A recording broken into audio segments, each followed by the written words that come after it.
Sir Isaac Newton, the ingenious scientist, Nathaniel Hawthorne. Page number 63. Come to page number 69 for about the author.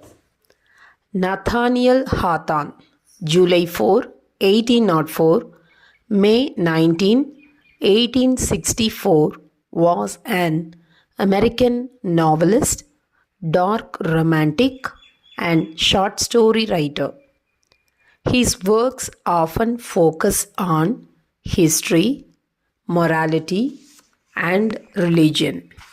He was born in 1804 in Salem, Massachusetts, to Nathaniel Hawthorne and the former Elizabeth Clark Manning.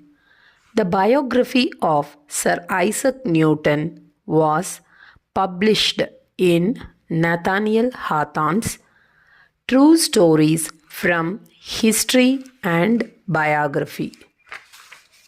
Page number 64, Section 1, Reading.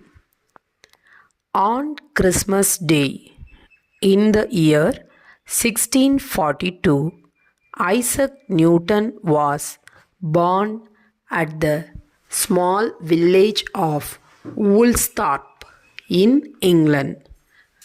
Little did his mother think when she beheld her newborn babe that he was destined to explain many matters which had been a mystery ever since the creation of the world. Isaac's father being dead, Mrs. Newton was married again to a clergyman and went to reside at North Witham. Isaac was left to the care of his good old grandmother, who was very kind to him and sent him to school. In his early years, Isaac was chiefly remarkable for his ingenuity in all mechanical occupations. He had a set of little tools and saws of various sizes, manufactured by himself. With the aid of these, Isaac contrived to make many curious articles at which he worked with so much skill that he seemed to have been born with a saw or chisel in his hand. The neighbors looked with vast admiration at the things which Isaac manufactured, and his old grandmother, I suppose, was never weary of talking about him. He will make a capital workman. One of these days, she would probably say. No fear, but what Isaac will do well in the world and be a rich man before he dies. Some of his friends, no doubt, advised Isaac's grandmother to apprentice him to a clockmaker, for besides his mechanical skill, the boy seemed to have a taste for mathematics, which would be very useful to him in that profession.